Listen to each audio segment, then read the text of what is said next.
Good evening, everyone. Welcome to the Springfield Township Board of Trustees meeting.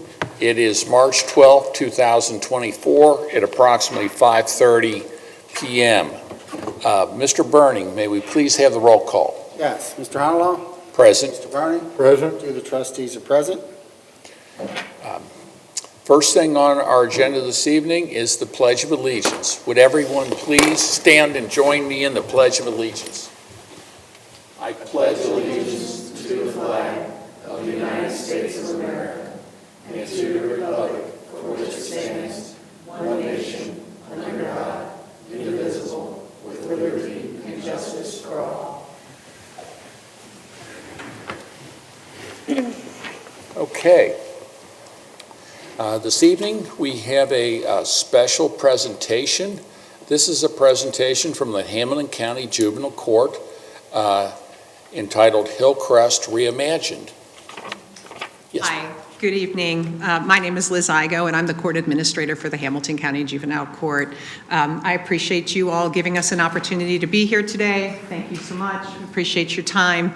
I'm here on behalf of Judge Bloom and Judge DeGraffenreid, the two judges of the Juvenile Court. I've brought with me, in case you all have any questions today, Ms. LaDonna Wallace-Smith, who is our court outreach director. I also have Mr. Chris Homeister, who is our chief of security. Ms. Visbal is one of our assistants at the court. And then we have our chief magistrate, Scheherazade Washington. So thank you so much for giving me this opportunity to speak to you today about what the court is calling Hillcrest Reimagined. As I'm sure most of you in this room are aware, Hillcrest is an entity that is part of the juvenile court continuum of care. It is a facility that sits on Bonham Road within Springfield Township and has been in existence in one form or fashion or another, used by the juvenile court and the county to rehabilitate wayward youth since 1914. So for over 100 years, we have existed on that property, and we have a great tradition of trying to work with youth within our community. The court, probably in the last 40, 50 years, has operated that property exclusively for the purpose of rehabilitating our delinquent youth. For those who may not be familiar with that term, delinquent is the word that we use in juvenile court for meaning children who have committed a crime in the community. We are in the process of we have accepted our bids, and we are in the process of reviewing bids for service providers who are interested in coming back onto that property.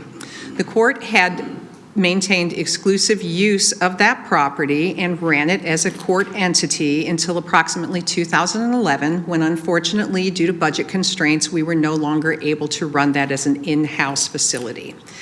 We accepted bids, and in the last 12 years, that property has been maintained and run by a private organization.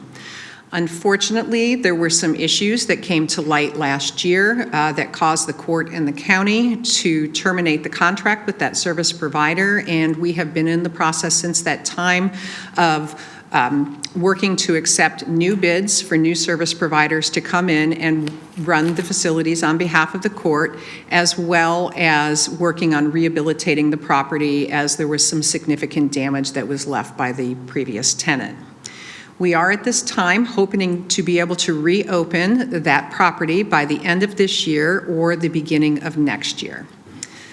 The reason why the court is here today to speak to you is because we believe to be a good community partner, we have to be transparent with our other community partners about what we're doing and what our plans are. So we're here to answer any questions that you may have this evening.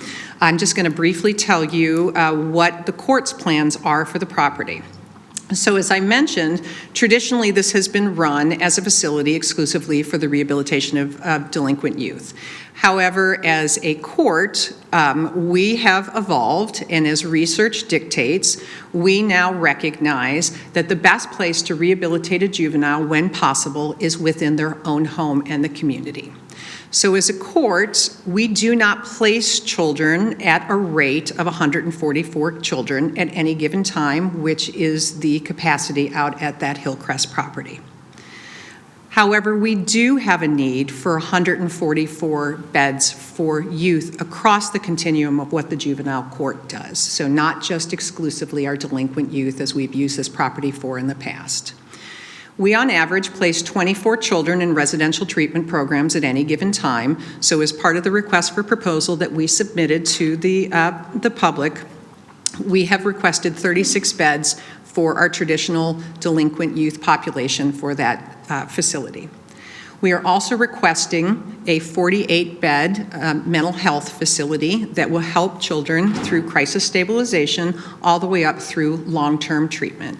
I'm sure, as you're all aware, this country is in the middle of a mental health crisis, and that crisis extends to the children that we serve. Many of the children that come before our court have significant histories of abuse and trauma, and we need an opportunity to give them a chance to heal. So we hope to be able to do that on that beautiful 88 acres out on Bonham Road. The last part of the Hillcrest property will be repurposed for what we are calling our respite beds.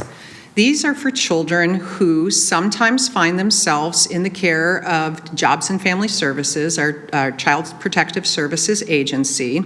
However, a little known fact is that oftentimes when children come into care and the agency does not have sufficient opportunities for placement either in a foster care or a group home, these children end up sleeping in one of two locations. One is at the Jobs and Family Services building downtown at 222 East Central Parkway until appropriate placement can be found.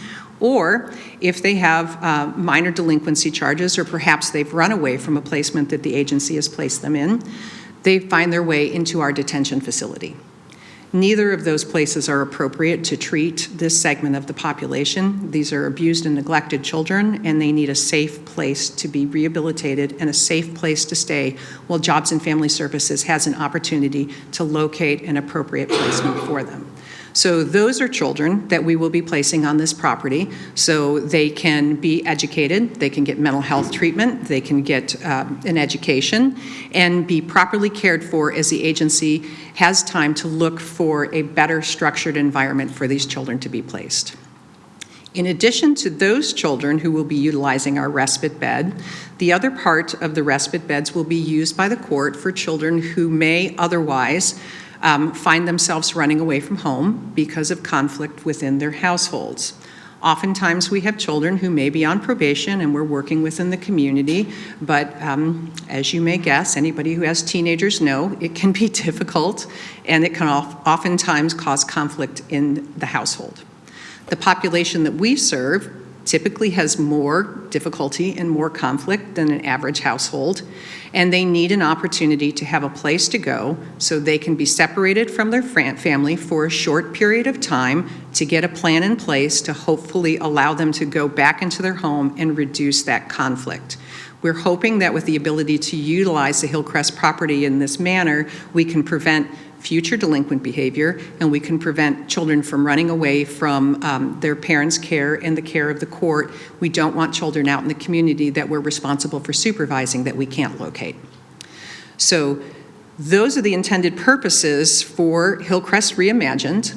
It's something that the court is very excited about. I will share with you that we have received 5 proposals for the services at Hillcrest, and we are currently in the process in conjunction with the county and Jobs and Family Services reviewing those bids.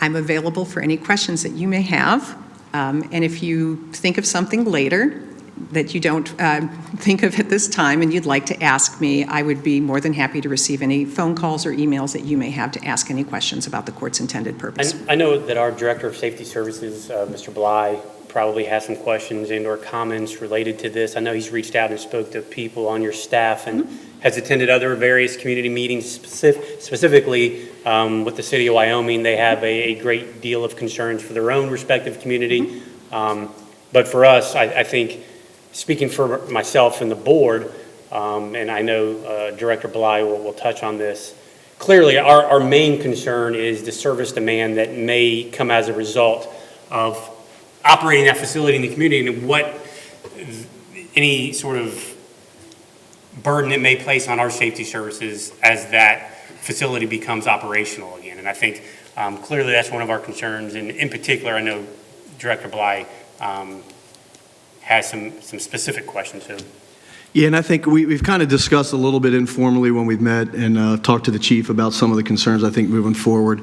I think really, for partly the interest of time, we need to sit and have a meeting on some of those issues that Mr. Gilbert presented, kind of look back historically on what services we had provided in those calls down there, and what that's going to look like moving forward. I know we're working with the prosecutor's office on how we would deal with the kids that would run away or walk away from the facility, whether that runaway is looking that's a criminal offense, and how we would go about responding to that. And then also if there's a possibility, I was a little confused on when you said there are bids for somebody coming in and actually running the facility like the Rites of Passage was doing. Is that what's looking forward in the future? So definitely not. Things Okay. did not go well in the past 12 years with Rites of Passages running the facility without any court oversight. And I think that was the significant error that the court and the county made when we entered into that agreement. We will be having a court oversight on that facility regardless of who runs it. We are not providing the actual services to the children, so we are partnering with other agencies to come in. The way that we drafted our request for proposal was that you could bid on all of the components of the property and the request for services that we had, or you could bid on some of them. And we've had a combination of both of those. We have had some service providers who have bid on almost everything, and some providers who have just put bids for certain sections. If I could just address the issue with the effect that would have on your services, we are willing as a court to work with you however we can to make sure that the impact is not significant. I would think just in general, I know that Hillcrest has been there forever. It's only been closed for a very short period of time. It wouldn't have any impact more than it has previously, but we're certainly happy to have any discussions that we can to make the township comfortable with our being there about how we can help ameliorate some of those And I things. think specifically, and I know Director Bly probably was hinting at this, is since now it's going to be sort of run by or overseen by the county, right, as opposed to a private entity like it was the previous 12 years, we feel like the county then should be responsible for the security at the site, whether it be the sheriff's office, whoever, because obviously from a safety service standpoint, we're already stretched here locally, and then to add additional burden on top of that for a county facility, I think just necessitates some conversation. And I think more specific, I know that there's going to be juvenile court security that we've discussed, but when that comes to actual police powers and what we need to do with these juveniles, I think that's the question moving forward.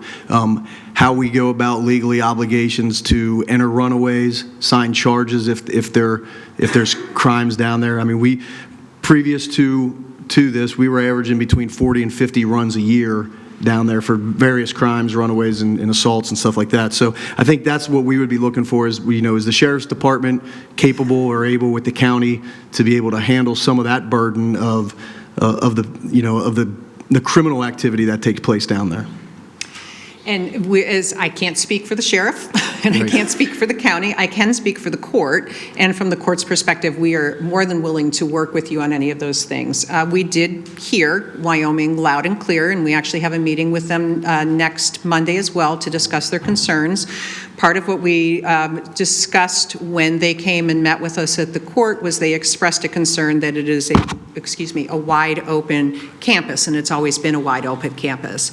I took that back to the county architects, and I have asked them for a bid to what it would cost to install fencing around the property, not industrial, not criminal fencing, but residential fencing that fits with the neighborhood. 6 to 8 foot fence is what we're talking about, and we are looking at that in conjunction with the county.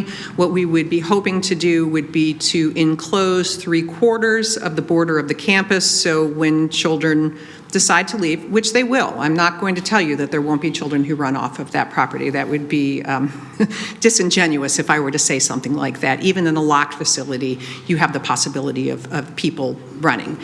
we want to drive them in a certain direction, which is towards the front of the building where our security staff will be. The other thing that we heard from Wyoming was they were concerned about the security, and so what we did was we went back to the drawing board, and we have worked in conjunction with the county. The county has agreed to pay for double the amount of security officers that we originally intended to secure that property, and my chief can answer questions better about that than I can. So, Chief, if you want to come on up and tell them what the plans are for the security of the property. Hello.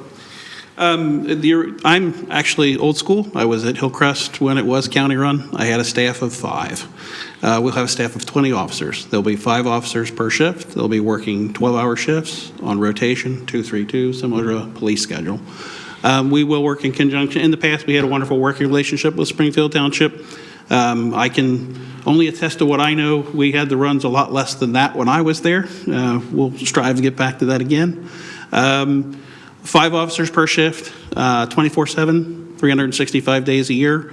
The officers will be spread out on the campus. The opening will be structured and segmented. So we'll start with 3 cottages with 5 officers. I'll probably have an officer sitting in each cottage waiting for their shift to be over because that's what we'll do.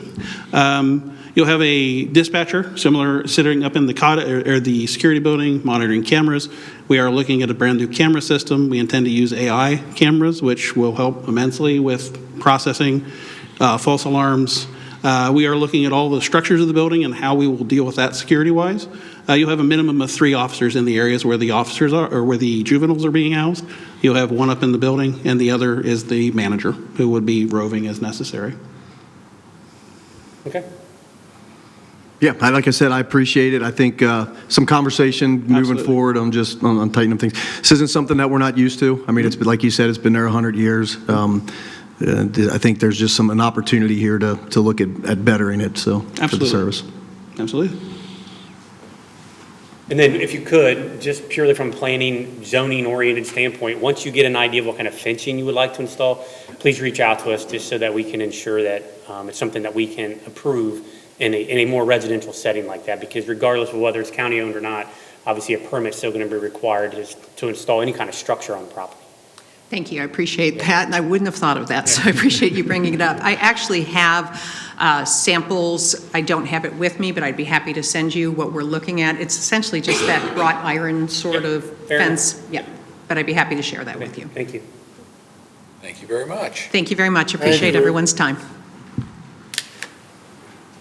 Okay, next, going on with our meeting this evening, the next thing that we have is a public hearing regarding our 2024 permanent appropriations. Mr. Gilbert. Thank you, Mr. Hunterlaw. It is that time of year again where we adopt our permanent appropriations. And I, just like in previous years, I take the $40+ million budget and try and distill it down into easily absorbable sort of ways where it, 1, makes sense to everyone, and 2, is condensed enough, summarized enough to allow us to make decisions on the permanent appropriation. So as we look at the budgetary cycle, our tax budget really begins our budget season in July. The tax budget, as the board is aware, is that planning document that we utilize that really sets the tone for our budget for the next 2 years, frankly, because what the tax budget shows is the previous year actuals. It shows the actuals for the first half of the current year. It shows estimated for the second half of the current year, and then it shows estimated for the subsequent year for both revenues and expenditures. Then in September, the county certifies the tax budget. October, the township authorizes levies to the auditor, basically essentially asking the auditor to certify that the tax levies that we are proposing are necessary and should be continue to be collected throughout the township. In January, we adopt the temporary appropriations, which essentially allows us to operate in the first quarter of the year. And then in March, as we are tonight, we adopt the permanent appropriations. That really is our budget or our appropriation measure and allows us to complete expenditures from March to the end of the year. Moving on, if you look at 2023, our overall appropriations, we're just shy of $40 million. And in this year, like I said, they're just over approximately 43 million, and that is a 9.8% increase from last year, and that is primarily due to increasing grant funding. As the board is aware, and I've mentioned many times, unlike school districts, the township has capital and operations in the same budget. And when we receive the outside revenue sources, such as no different than in this year where we receive grant funding, that has to be appropriated. So really that difference, that 9.8% increase from the previous year, most of it is because of additional grant funding that we have to appropriate and expend in this year that wasn't considered received or appropriated in the previous year. When you look at how is our $40+ million budget broken up in terms of services, clearly fire and police are the lion's share of that. While you look at public works, maybe the first time I think in my 20-year career here where public works spending is going to exceed one of the safety services, again, that's primarily because of grant funding. So that public works funding that you see there, most of that is grant funding that is categorized for public works because it is for road resurfacing. Over half, I believe. Yeah, well over half. And then the general government, there are grant funding in there as well.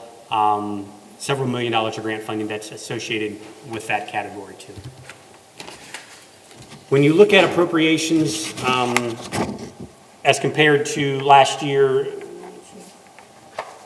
with the respective departments, you see they're all up a little bit. Again, as I said, because a lot of it is capital or grant funding. But as in most years, like last year, we generally only spend between 75 to 82% of what's appropriated, and last year it was 78%. So while the total budget or the total appropriations was somewhere around 38 million, we actually only expended 78% of that. So approximately 30 million. Looking at the revenue over the last 6 years, you see in the general fund, the difference between last year and this year, that is $1.3 million additional in an advance that was recorded in the general fund. Generally what happens is when we move money from the general fund to a fund and then we pay it back out of that fund, it shows up as a revenue. And we had $1.3 million in advance coming back to the general fund, so that's the difference there. Generally, revenues stay flat, as you can tell. In police and fire, you see that dip between 19 and 20. That's when we actually approved the levy in November of 20. We approved new 2.5 mil levies in both police and fire in November of 20, which is where you see the increase in revenue there. But overall, outside of those, revenue stays flat, which will be illustrated as we get to the projections toward the end of this presentation and why that's important to realize.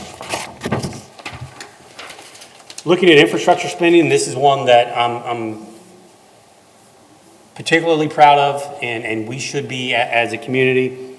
Over the last 10 years, you see here in green, that's the township funding portion, but the total investment in any of those given years is in blue.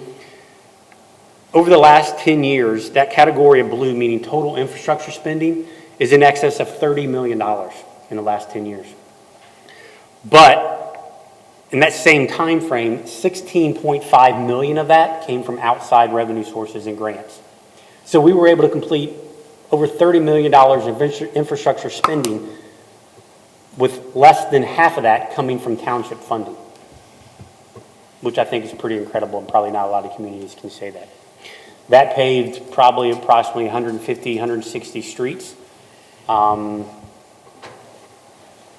close to 30, 35, 40 lane miles of road. And that's a lot when you look at a community that has 400 streets, and we were on a 40-year repaving cycle. We were able to make a lot of headway in the last 10 years. And fortunately, I don't see that slowing down. But unfortunately, that obviously creates a lot of work for us as staff. But this year, we're going to pave another 15 streets and $5 million in roads. 1.2 million of that coming from Township and another, 3.8 in grant funding. So again, we continue to make a lot of headway in that regard. Looking at projections, the green line is total revenue. The purple line is expenditures. And you can see that spike this year. Again, that's grant funding. And any increase in revenue you really see is related to grant funding. And you can see the corresponding expenditures follow that because we're taking that in as a grant and we're spending it as a grant in that given year. But for the most part, revenue stays flat. The general fund, again, you can see that what we really look for in this graph is to make sure that those lines stay as far apart as possible, because once they get close, that means your revenues are starting to not keep up with expenditures, and that's a situation that obviously isn't sustainable. So as you see here, it's starting to get closer. As you look at 25, 26, that's something we need to be mindful of, and primarily that's related to infrastructure spending out of the general fund. So we just have to make sure that we're watching that as we go forward and preventing the expenditures exceeding revenues too often, because then we'll deplete our carryover. Looking at the police district fund, again, the same philosophy here. We passed that levy in November of 20. It looks like we're going to be able to extend that levy out to probably 27, 28, which I think is good. When you look at fire, however, because of demands on staffing as well as capital and equipment, we're not looking as great. And additionally, we have $1 million, $561,000 in revenue that's going to sunset and come off in 27. So that's going to exacerbate this situation. You can see where those two lines cross. That tells me that we may have enough money to operate into 25, but if we don't do something to decrease expenditures or increase revenue, we're not going to have the necessary funding to operate at the current level in 26. That isn't unsurprising, because we knew when we passed the levy November 20 that was probably going to last 5 years, which it shows that it will. But the board's going to have to make a decision. Do we go out for a levy this year or next year? I think that decision really comes down to as simple as thinking, if it does not pass in November of this year and it doesn't pass in 25, We have problems. we have problems. We're not going to be able to operate into 26 unless there's a substantial transfer of money from the general fund to the fire district, which obviously if we do that, then that impacts a lot of other things such as infrastructure, parks, general government administration. So I think the capital needs, the staffing needs, with that being exacerbated by that $1 million or that little more than $500,000 in revenue that's going to come off in 27, we're going to have to continue to look at what we do this year, if we run a levy this year or not. So what do we look at, and what are the things where you take this multi-page document in this binder that the board gets with $40+ million budget? Is the biggest things we need to think about, again, as we just talked about, is the sustainability of the fire district and the question of a fire levy, infrastructure spending, and looking at the general fund. Again, just like in every year, is dictated by JED's revenue, which has stayed pretty steady, right around $3 million a year, hasn't really increased or dipped down too much. But unless we continue to increase that JED's revenue, the current pace of spending out of the general fund to match even the grants that we've been receiving for infrastructure is not sustainable. And then, again, in the general fund, to keep the general fund solvent, we're going to have to reduce infrastructure spending or increase revenue, and the only way to do that primarily is through the JEDs and economic development that undoubtedly we've been successful in over the last few years, but it's still not keeping pace with the need for infrastructure spending. So again, nothing surprising, nothing new. However, the same issues persist. We'll just have to keep mindful of them. And then as you look at the projections, these projections, while they look concerning, they are very conservative. So these show actuals from previous years, but going forward, it's very conservative in terms of expected revenue as well as expenditure. So as you've seen in previous slides that we spend between 75 and 82% of appropriations, last year was 78%. That's an aggregated percentage that isn't, probably doesn't carry true on every particular fund. But our projections show that we spend 90% of appropriations and that we're very conservative in terms of our expected revenue.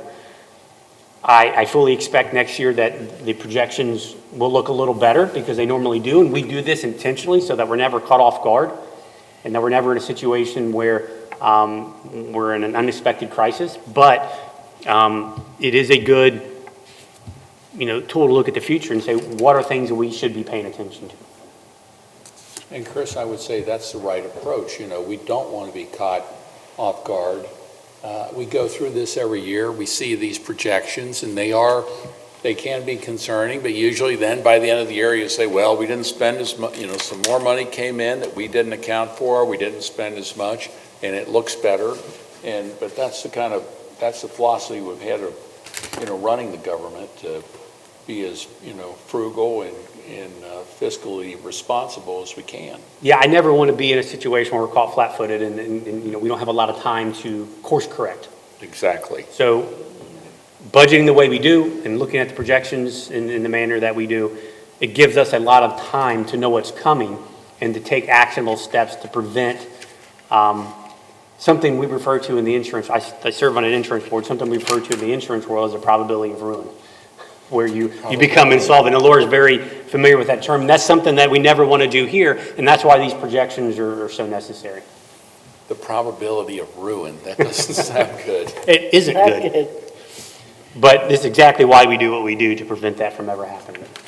So, again, I know that was quick, and I know that's a very quick summary of what can be a very complicated budget, but again, try to hit the highlights, try to distill it down into sort of consumable bites, if you will.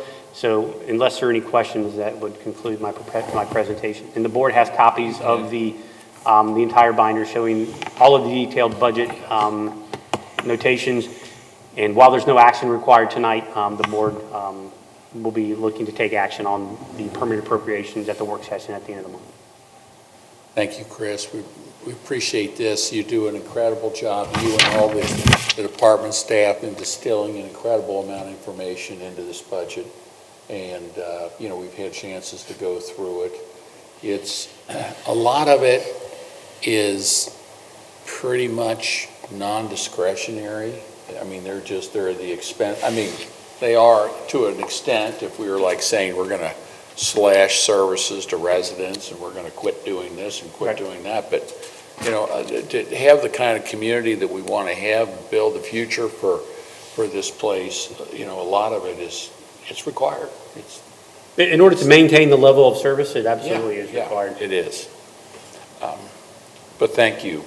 Yeah, I mean, it's a lot of work. Staff puts in a lot of time, so they get a lot of the credit. They put a lot of time in to get us to this point. Very clear, and that really does boil down all the big picture of what the budget looks like. Right. Mr. Bernie, any comments?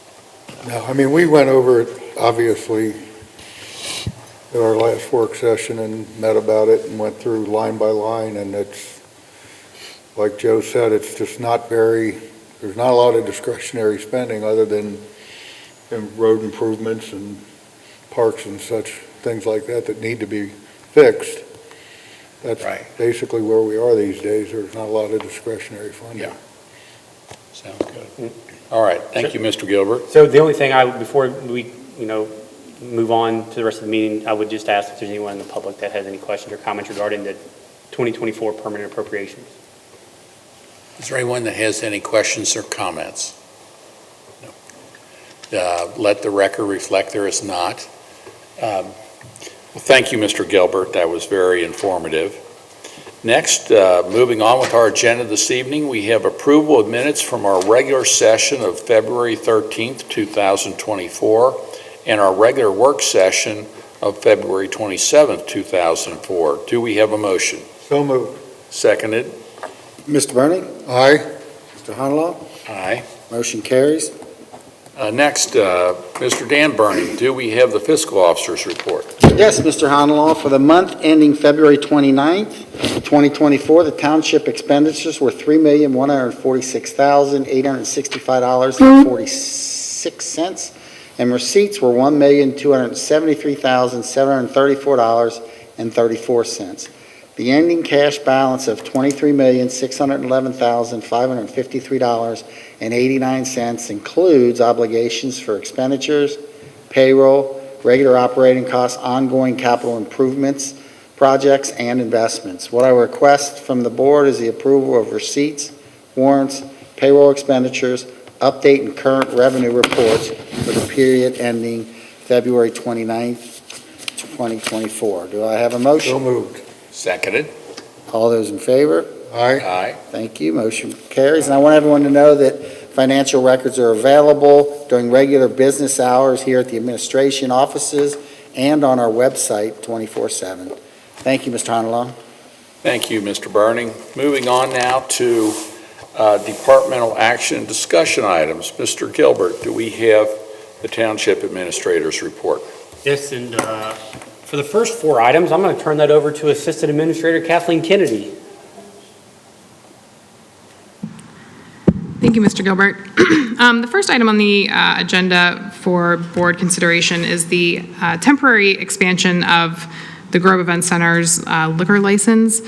Pursuant to House Bill 669, entities are permitted to temporarily expand their liquor license to additional areas, maybe one of the few positive outcomes of the COVID pandemic. In your packet for this evening, you can see the area outlined that's being requested for the temporary expansion of the liquor permit. It's essentially the field behind us. We have many summer events and things back there where we would like to permit people to have spirituous liquor or alcoholic beverages. So annually, we just submit that request to the Ohio Division of Liquor Control. So just requesting a motion to make that application for a temporary expansion. We need a motion. Yes, please. So moved. Seconded. All those in favor? Aye. Motion carries. Haven't we already been serving alcohol in that area? The request has to be submitted annually, so we'll be doing it every year.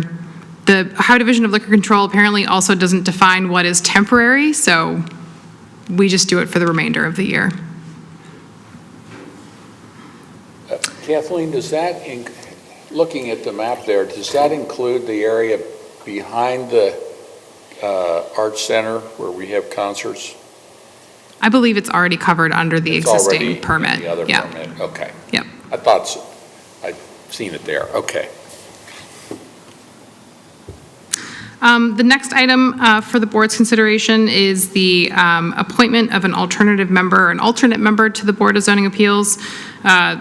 The Ohio Revised Code allows for 5 members of a Board of Zoning Appeals, but then you can also the board can also choose to appoint 2 alternates to the Board of Zoning Appeals.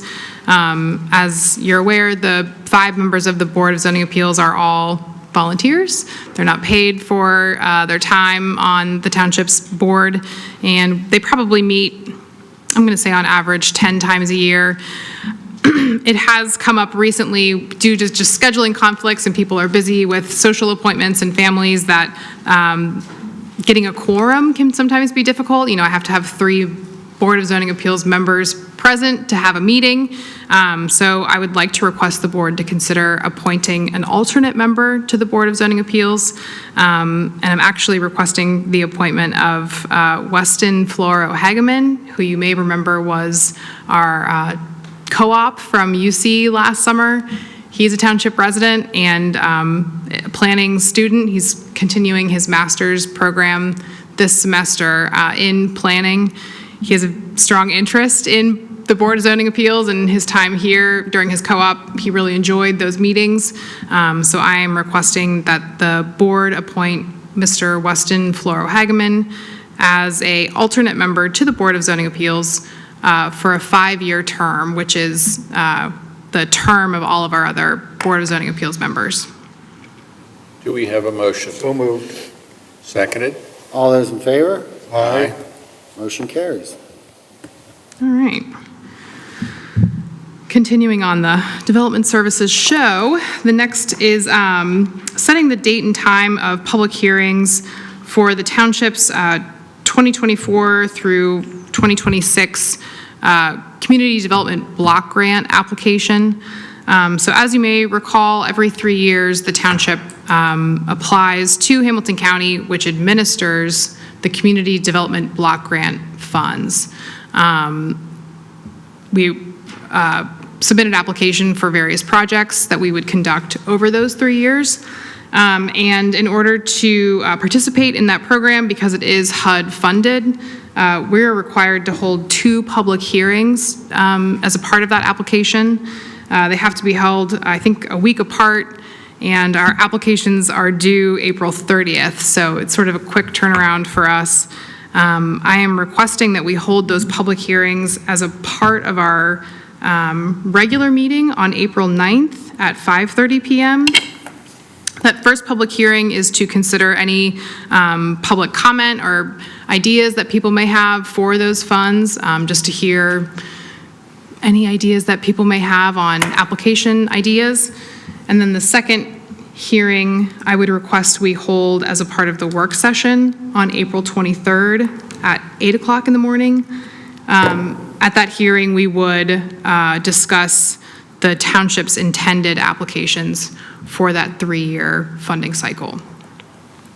So just requesting a motion to set the date and time of those 2 required public hearings, the first for April 9th at 5:30, and the second for April 23rd at 8 a.m. Do we have a motion? So moved. Seconded? All those in favor? Aye. Motion carries. The last item that I would like the board to consider this evening is an agreement that we received this morning from Hamilton County regarding the stormwater infrastructure grant. Mr. Gilbert mentioned earlier in his presentation that the township's going to be receiving a number of grants which have to be reflected in our appropriations, one of which the township submitted an application to the county for their stormwater infrastructure grant, and we were successful in that application. We'll be receiving $850,000 in order to study, develop a master plan, and construct at least one portion of some kind of solution to the flooding in the Caldwell area related to Silly Creek, the Mill Creek, and Congress Run. So again, we just received this agreement this morning.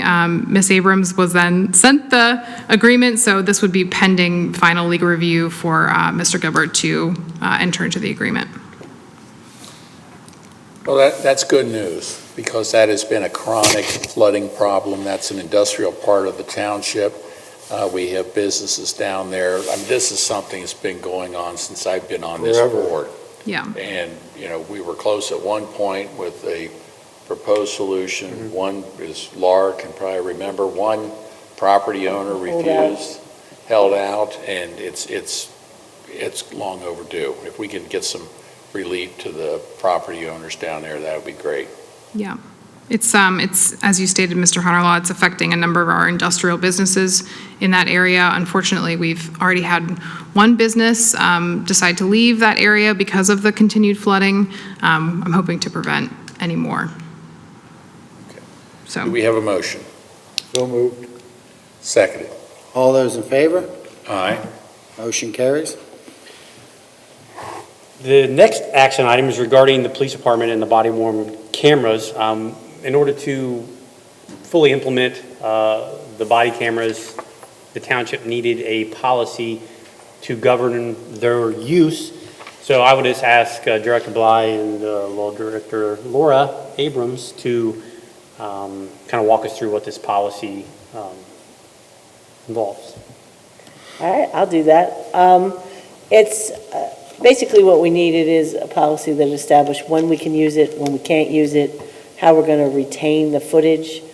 That's been the impediment to many jurisdictions, is just the amount of space you need to save body-worn camera footage from a department as large as ours is, the financial obligation can be crippling. So we want to make sure we're retaining what we need to retain and frankly recording what we need to record. So that's what the policy is designed to do, is set the guidelines for the officers, provide for training, provide for when we can use it and when we can't use it.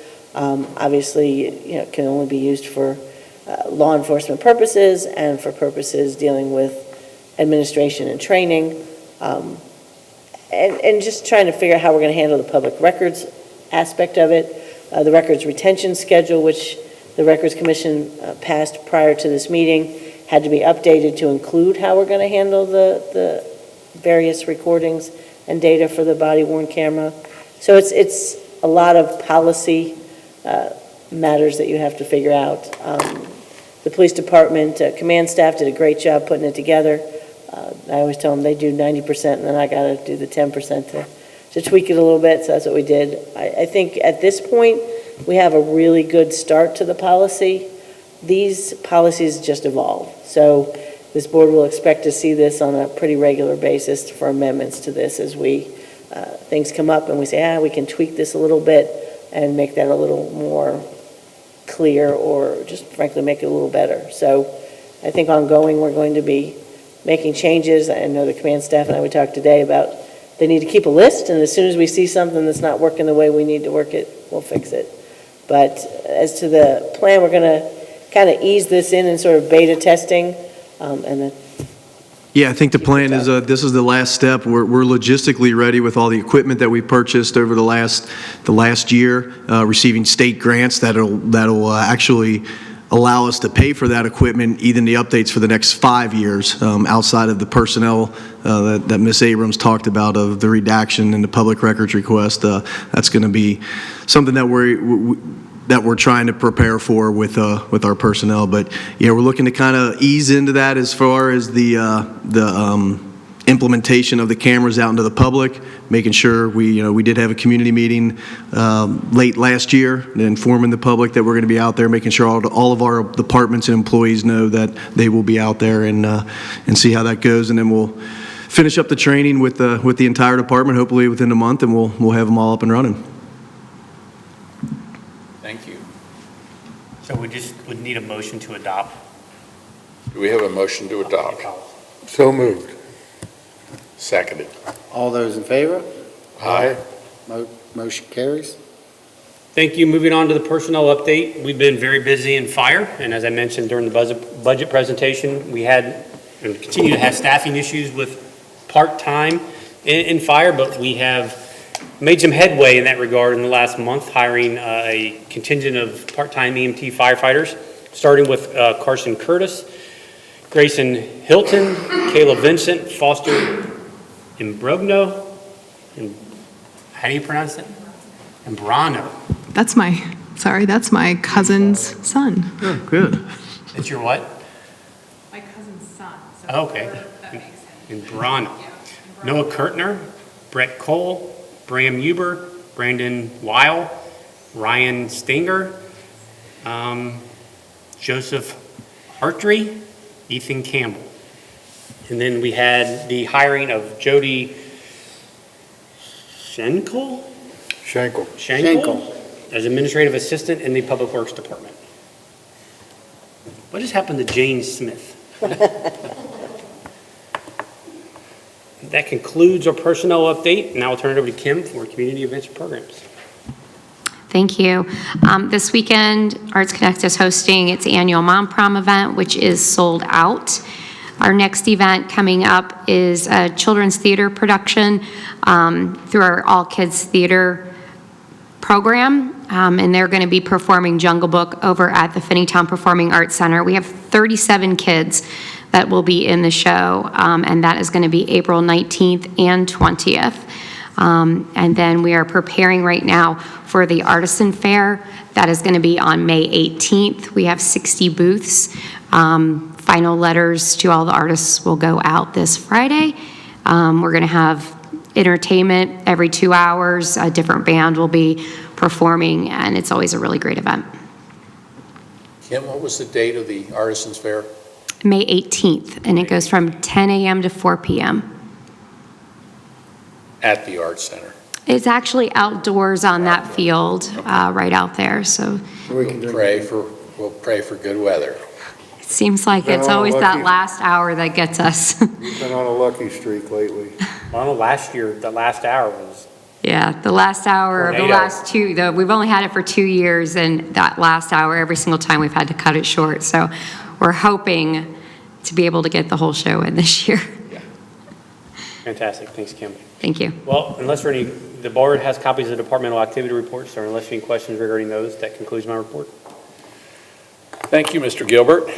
Next, we'll move on to resolutions this evening. The first one is a long one. Resolution number 21, 2024, determining necessity for road improvements pursuant to Revised Code 5573.01 on John Quill Lane, Elm Tree Avenue, Redbird Drive, Blue Jay Drive, Thunderbird Drive, Johnford Court, Pelican Drive, Mockingbird Lane, Hempstead Drive to Cross County Highway, Constance Lane, Fallbrook Lane, east of Deerhorn Drive, Fullerton Drive, east of Deerhorn Drive, Forester Drive, west of Elkwood Drive, Elkwood Drive, north of Deerhorn Drive, Fellsmere Lane, and Freestone Court, and authorizing statutory actions required for such improvements. Do we have a motion? So moved. Seconded. Mr. Burning? Aye. Mr. Honolo? Aye. Resolution carries. Next is resolution number 22, 2024, declaring motor vehicles located on public or private property in Springfield Township, Hamilton County, Ohio, to be junk motor vehicles pursuant to Revised Code 505.173 and ordering the removal of such vehicles pursuant to Resolution Number 80, 2012, and Revised Code 505.871. Do we have a motion? So moved. Seconded. Mr. Burning? Aye. Mr. Honolo? Aye. Resolution carries. Next, we have resolution number 23, 2024, declaring nuisances pursuant to Ohio Revised Code Section 505.87 at various listed properties within Springfield Township and authorizing statutory actions necessary to abate the nuisances. Do we have a motion? So moved. Seconded. Mr. Burning? Aye. Mr. Honolo? Aye. Resolution carries. And finally, we have resolution number 24, 2024, establishing assessment for abatement of nuisance and certifying the same to the Hamilton County Auditor. Do we have a motion? So moved. Seconded. Mr. Burning? Aye. Mr. Honolo? Aye. Resolution carries. Thank you. Then we come to the portion of our agenda for old business. Do we have any old business before the board I today? do not. Any new business? Nope. We come then to citizens' participation. Is there anyone here that would like to address the board? If there is, we'd ask that you come to the podium, state your name and address. Hello again, I'm Charlene Myers, and I work out of the Greek Orthodox Church, Holy Trinity, St. Nicholas, 7000 Winton Avenue. We have a meal coming up.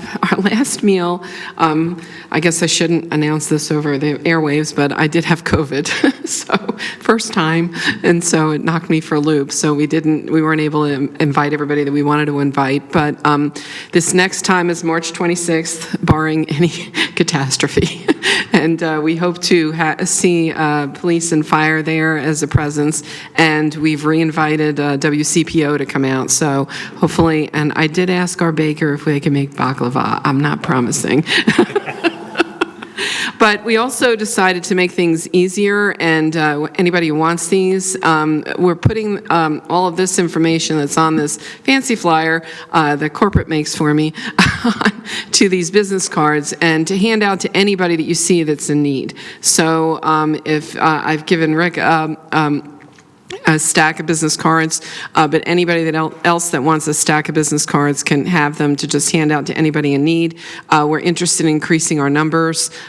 So far, we've seen about 15 clients come in, yet we see about 60 clients come into our food pantry each month. We do have a food pantry every Wednesday that we welcome people to shop once a month at.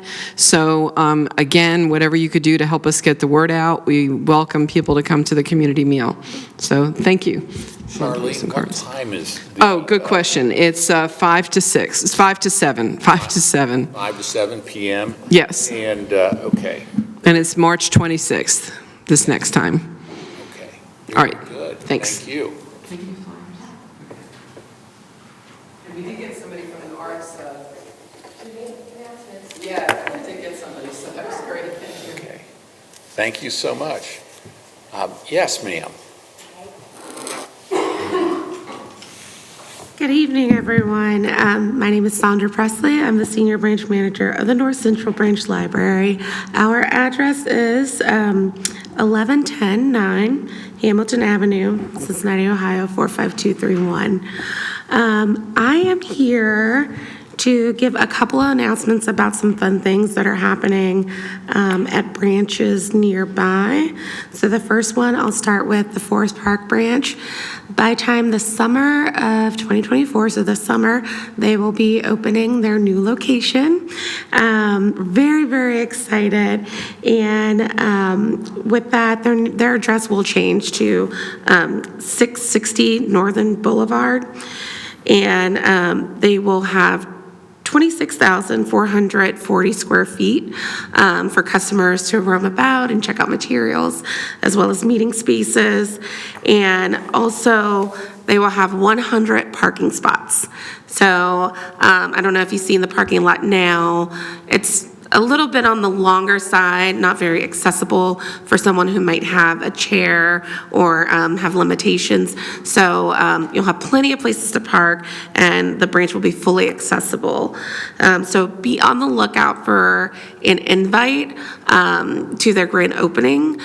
I've already informed the manager at that location that I attend these meetings and given him access to your email addresses.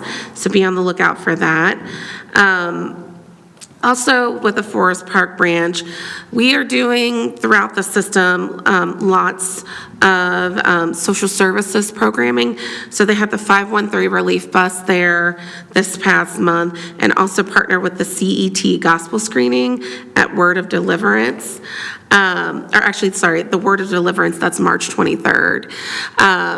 With the 513 bus relief, I've been able to witness just the sense of relief that people are able to get when they go turn in all their paperwork, and then they know that they'll have services, whether it be food assistance, cash assistance, or healthcare. They're able to get all of that in a one-stop shop on the 513 relief bus. It's a wonderful program that we were able to partner with. The other thing is with the College Hill branch. They have the quick relief, the QRT team, and basically what they do is they have resources where if somebody's struggling with addiction or struggling with finding help, they get them the resources that they need. They are sitting in the branch, and I've also witnessed them in a previous branch that I was in where somebody was struggling and they were able to get them the resources that they needed and make sure that they were safely able to get where they needed to go. So it's a great program. We have them throughout our branches, and you can visit our website to find out where they are. They also supply people with Narcan. In the event that you're around somebody who needs that life-saving measure, we at the library aren't able to give those types of things, but the QRT team can do that. So they have the capability of doing those things. The other thing is in June 22nd, the College Hill branch will have a health fair by the Hawksworth Blood Bank. So be on the lookout for an update about that as well. And something that I'm really excited to announce is that the College Hill branch was able to donate 475 books to the College Hill Fundamental Academy, all because we somehow ordered too many books last year, and we were able to gift them to the College Hill Fundamental Academy. So now they have books that the kids can take home, enjoy in the classrooms, and pretty much do as they please with them. So that made me very, very happy that youth will have access to reading materials and kind of do what our mission is. We're trying to develop lifelong learners. And last but not least, I will chat a little bit about my branch, which is the North Central branch. We have the eclipse party coming up, so everybody knows about the solar eclipse that's coming up on Monday, April 8th. So it'll be 1:30 to 4:30. We will have eclipse glasses. Pretty much all the branches are doing it, but you can look at the specific locations on our website, and you're able to get the glasses, view the eclipse, and do activities while you're at the branch. So I invite everybody to come out and enjoy the eclipse. 2017 was the last one. And I was at the Delhi branch, and there were people everywhere. So come early to make sure you can get glasses. But I can say that we have amazing customers because I saw many of them sharing their glasses so everybody could experience the eclipse. So I'm hoping to see moments like that this year as well. Two more things. We created a Lego club. So Sunday, April 21st, parents and their kids will be able to come in and experience the Lego Club. It's geared towards ages 5 to 12, but I used to be a children's librarian, and I always told people the library doesn't card. So if you are into Legos, definitely stop by the North Central branch Sunday from 2 to 3. April 21st. That way you can share your love of Legos with the kiddos.